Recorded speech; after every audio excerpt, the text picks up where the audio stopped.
Olá, minha gente, bem-vindos a mais um episódio do Trilha Estudos Bíblicos. E hoje a nossa jornada avança por um livro muitas vezes esquecido, mas cheio de movimento, conflitos e ensinamentos, o livro de Números.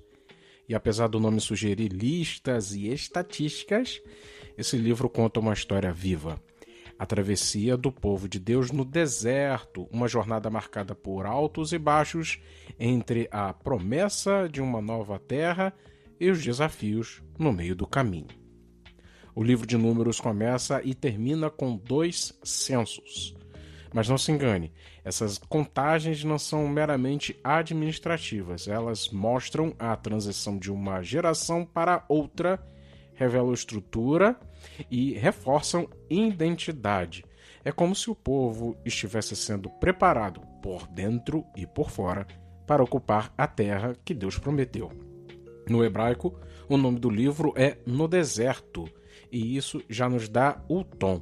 É um relato de peregrinação, uma travessia literal, geográfica, mas também espiritual. A comunidade sai do Sinai e caminha em direção a Canaã.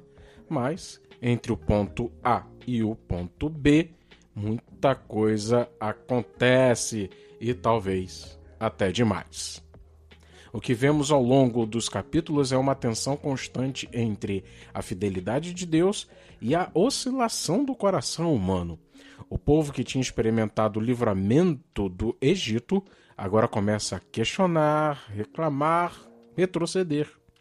O momento em que os espiões voltam da Terra Prometida com um relatório dividido é emblemático.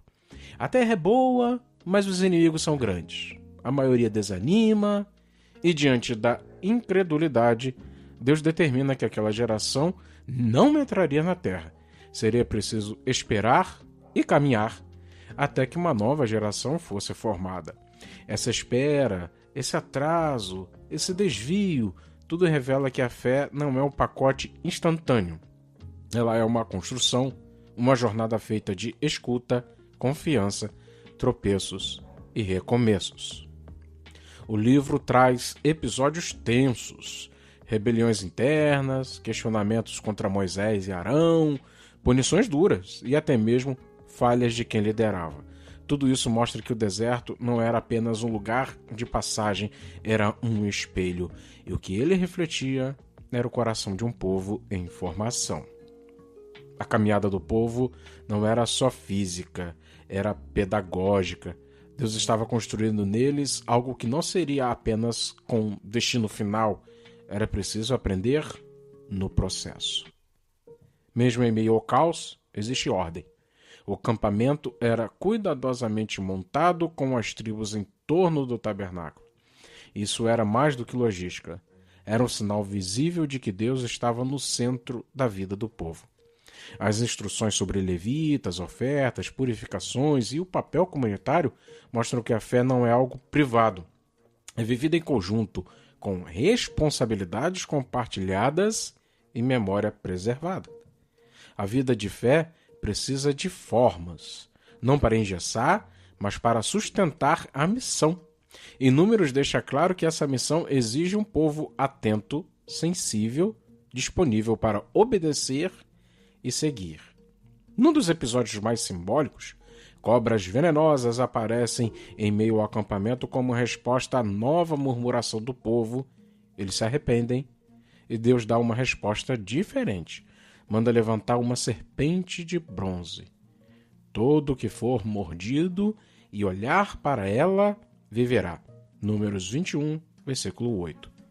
Essa cena se torna, mais tarde, um símbolo que atravessa a Bíblia. O olhar que salva, a fé que cura.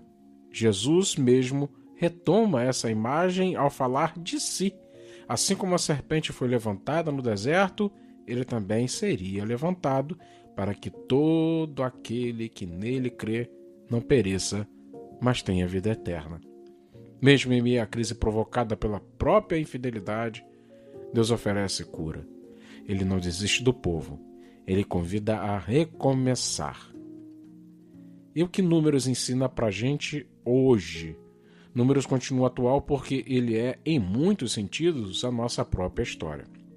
Ele aprendemos a caminhada entre o que Deus prometeu e o que ainda não se realizou. Também vemos a luta constante contra a tentação de retroceder ou reclamar. Também vemos a importância de manter Deus no centro da nossa vida e a certeza de que a fidelidade dele continua mesmo quando a nossa falha. É no deserto que aprendemos a depender. E também é no deserto que Deus forja um povo que sabe viver de forma nova. Dicas para a sua caminhada? Se você quiser mergulhar um pouco mais fundo no livro de Números e compreender melhor como ele conecta teologia, história, espiritualidade, vou passar 3 dicas de leitura, 2 já citadas aqui, né? Que é Introdução ao Antigo Testamento do William Lassor e também Como Ler a Bíblia livro por livro. A Introdução do Antigo Testamento é um livro um pouco mais parrudo, mas realmente muito especial, com bastante conteúdo para poder aprender com bastante profundidade. Já Como Ler a Bíblia livro por livro, lhe dá uma visão panorâmica, ensinando como detectar, por exemplo, gêneros literários, características na escrita dos autores.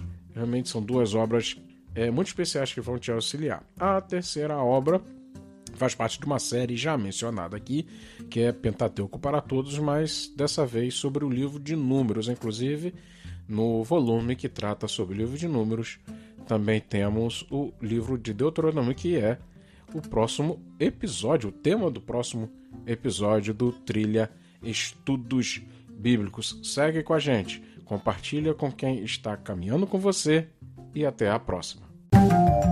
Esta é uma produção Claraboia 360.